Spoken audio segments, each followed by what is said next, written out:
बिहार में जंगल राज रिटर्न्स है और एक वीडियो आज सोशल मीडिया में घर घर तक पहुंच रहा है। कई मंत्रियों ने इसे ट्वीट किया है, कई जनता ने भी ट्वीट किया है। बिहार के तेजस्वी यादव जी का एक साक्षात्कार है, उसका वीडियो है जिसमें उनसे 10 लाख नौकरी के विषय में 2020 में उन्होंने कहा था कि हम आएंगे तो 10 लाख नौकरी देंगे। जब उनसे 2-3 दिन पहले पूछा गया कि अब तो आप आ गए हैं तो 10 लाख नौकरी का क्या होगा, तो वो कहते हुए नजर आते हैं कि देखिए अभी तो हम मुख्यमंत्री नहीं बने हैं, हमने कहा था कि हम मुख्यमंत्री बनेंगे तब नौकरी देंगे। बड़े दुख के साथ कहना पड़ रहा है कि ये जो मैं की कहानी है, मैं बनूंगा तभी होगा, हमसे कुछ नहीं होगा, ये हमको छोड़ करके मैं पे चले गए हैं। इसी परिवारवाद के खिलाफ भारतीय जनता पार्टी सतत लड़ती रही है और आगे भी लड़ती रहेगी। मुझे लगता है इस वीडियो के सत्यता के विषय में क्या अभिप्राय उप मुख्यमंत्री और परिवार का इसमें था, इस विषय में एक प्रेस कॉन्फ्रेंस करके तेजस्वी जी को बताना चाहिए कि आखिरकार हम बड़ा है या मैं बड़ा है। मैं 2 महत्वपूर्ण विषयों पे यहाँ पर राजनीतिक प्रतिक्रिया रखना चाहता हूँ। जो आज बिहार की परिस्थिति है और जिस प्रकार से फ्रीबीज को लेकर अरविंद केजरीवाल जी राजनीति कर रहे हैं। जहाँ तक बिहार का संदर्भ है, मैं कुछ लिख के लाया हूँ जो 2 दिनों से मीडिया में चल रहा है कि गठबंधन बनने के पश्चात जेडीयू और आरजेडी के बीच जिस प्रकार की गतिविधियां बिहार में हुई है उससे आपको मैं अवगत कराता हूं। आप देख सकते हैं कि 10 अगस्त को, क्योंकि आप सब जर्नलिस्ट मौजूद हैं, आपके ही साथी और हमारे जानकार जर्नलिस्ट गोकुल यादव जो प्रभात खबर के थे, किस प्रकार से उन्हें जमुई में गोली मार करके उनकी हत्या कर दी गई। 11 अगस्त को ठीक उसी प्रकार एक और पत्रकार की गोपालगंज में हत्या कर दी गई और 11 ही अगस्त को बेतिया के रुदल प्रसाद बर्नवाल जी, जो कि एक पुजारी थे राम जानकी मंदिर के, किस प्रकार से गला काट करके, गला रेत करके उन्हें मार दिया गया और उनका जो कटा हुआ गला था वो कहीं और मिला।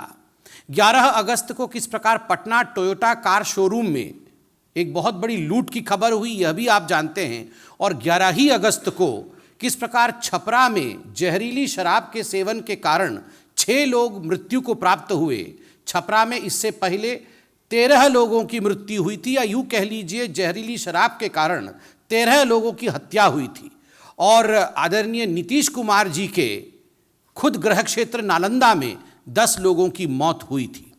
जिलावार आप देख सकते हैं। मैं बहुत जल्दी में जिस प्रकार से बहुत मैं कहूँगा अव्यवस्था फैल रही है बिहार में, उसका एक संस्मरण आपके सामने रखूंगा। जिला पश्चिम चंपारण में 12 वर्षीय किशोरी से सामूहिक दुष्कर्म होता है। मुजफ्फरपुर में व्यवसायी नलिन रंजन के घर दिन दहाड़े घुस लुटेरे 40 लाख रुपए की संपत्ति लूट लेते हैं। नरकटियागंज में नाबालिग से सामूहिक दुष्कर्म होता है। जमुई में प्रभात खबर के गोकुल यादव जी के विषय में मैंने आपको बताया। नदवा में किस प्रकार पटना के बाकरगंज निवासी निशांत कुमार वर्मा का नदवा स्थित आभूषण दुकान पर शटर उखाड़ करके 6 लाख की चोरी की जाती है। यह भी टीवी और पत्रकारिता के माध्यम से हमें खबर मिला है। बाढ़ जिला में बाढ़ थाना क्षेत्र के LIC मोड़ के पास मुहर्रम जुलूस के दौरान जिस प्रकार 2 समुदायों में लड़ाई होती है, यह भी हमने देखा कि वहां पुलिस नदारद थी। ठीक उसी प्रकार पटना सिटी में घर के गेट पर खड़ी शिक्षिका के गले पे बाइक सवार 3 झपट्टा मार करके सोने के चेन को लूट लेते हैं। यह भी CCTV फुटेज के माध्यम से हमने देखा। पटना सिटी में एक महिला की हत्या की जाती है और आरोपी के घर से 4 पिस्तौल बरामद होते हैं। ठीक उसी प्रकार पटना में मैंने अभी कहा कि गार्ड की हत्या करके किस प्रकार टोयोटा के शोरूम पे लूट होती है। और मुजफ्फरपुर में ओराई चौक पर 2 तिरंगे को लेकर आप सब ने देखा। अभी तिरंगे के विषय में माननीय अरुण जी ने हमें अवगत कराया, मगर तिरंगे झंडे को लेकर भी बिहार में किस प्रकार की राजनीति हो रही है। झंडे में भी परिवर्तन किया जा रहा है और वहां भी तुष्टीकरण की राजनीति हो रही है, यह भी हम सब ने देखा है। इसके बाद यह कहना अतिशयोक्ति नहीं होगी कि द जंगल राज रिटर्न्स।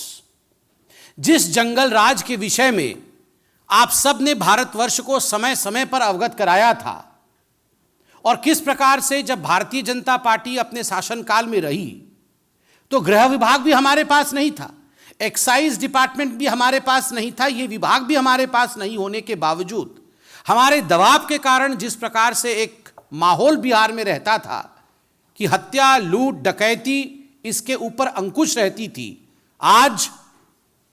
मित्रों, आप सभी को नमस्कार। आज़ादी का अमृत महोत्सव, पूरा देश माननीय प्रधानमंत्री जी के नेतृत्व में हर्षोल्लास के साथ देश की एकता और अखंडता के संकल्प को लेकर के मना रहा है। भारतीय जनता पार्टी 9 अगस्त से लेकर के 15 अगस्त तक विभिन्न कार्यक्रमों के माध्यम से हर घर तिरंगा अभियान प्रत्येक गांव, प्रत्येक वार्ड, प्रत्येक घर पे आयोजन करने का काम कर रही है। तिरंगा यात्रा 9 अगस्त से लेकर के 11 अगस्त के बीच में देश के कोने कोने में संपन्न हुआ है। जो दृश्य देखने को मिला है, हर हाथ में तिरंगा, सभी देशवासी लेकर के निकले, देश की एकता और अखंडता का संकल्प लेकर के, भारत माता की जय जयकार करते हुए, वंदे मातरम की जय जयकार करते हुए, वह तिरंगे के मान सम्मान अभूतपूर्व रूप से पूरे देश के कोने कोने में देखने को मिला। यहाँ तक कि बाहर के देशों में भी भारतीय हाथ में झंडा लेकर के तिरंगा यात्रा के लिए निकले। ऐसा दृश्य आज तक देखने को नहीं मिला जो अभी 9 से 11 के बीच में तिरंगा यात्रा के माध्यम से देखने को मिला। सभी सांसद, जनप्रतिनिधि स्थानीय स्तर पर प्रभावी रूप से इन कार्यक्रमों में भाग लिए। 11 तारीख से 13 तारीख तक प्रत्येक गांव में प्रभात फेरी निकाली जा रही है। उस प्रभात फेरी में जहां रघुपति राघव राजा राम का भजन और उसी के साथ साथ वंदे मातरम का पूरा गान भी एक एक कार्यकर्ता आम जनमानस के साथ मिल करके उसको गायन भी कर रहा है और देश की एकता अखंडता के लिए संकल्प भी ले रहा है। नए भारत के बनाने के लिए भी संकल्प ले रहा है, जिसको माननीय प्रधानमंत्री जी ने देश के समक्ष रखा है। 13 अगस्त से 15 अगस्त तक प्रत्येक घर पे राष्ट्रीय ध्वज फहराने का काम होगा। इसमें सभी पार्टी के कार्यकर्ता, सभी जनप्रतिनिधि एक एक घर, एक एक गांव में जाकर के भाग भी लेंगे और यह देखने को मिलेगा कि हर घर पे, हर संस्थान पे राष्ट्रीय ध्वज फहराया जाएगा और वह दृश्य भी 20 करोड़ झंडे फहराने का लक्ष्य है, जिसको अवश्य रूप से पूरा किया जाएगा। 14 अगस्त विभाजन विभीषिका स्मृति दिवस के रूप में माननीय प्रधानमंत्री जी के आह्वान पे हम सभी मना रहे हैं। देश की आज़ादी के समय लाखों लोगों को जिस प्रकार से नरसंहार हुआ, जो यातनाएं दी गई, प्रदर्शनी के माध्यम से उसको दिखाया जाएगा। पार्टी के राष्ट्रीय अध्यक्ष आदरणीय जेपी नड्डा जी केंद्रीय कार्यालय में 13 मतलब यानी कल उस प्रदर्शनी को आकर के उसका अवलोकन करेंगे और उसी के साथ साथ प्रत्येक जिले में यह मौन जुलूस निकाला जाएगा और जो विभाजन विभीषिका है उसको याद किया जाएगा। उससे संकल्प भी लिया जाएगा कि देश की एकता अखंडता के लिए हम सब लोग एक हैं। आज़ादी के से पहले स्वतंत्रता संग्राम सेनानियों ने प्राणों की आहुति दी, अपना सब कुछ न्यौछावर कर दिया कि देश आज़ाद हो। और जो देश अपने पूर्वजों को, अपने स्वतंत्रता संग्राम सेनानियों को याद रखता है, जो समाज अपने पूर्वजों को याद रखता है, उनके त्याग और तपस्या को याद रखता है, आने वाली पीढ़ी को बताता है, वही देश और समाज जीवंत रहता है।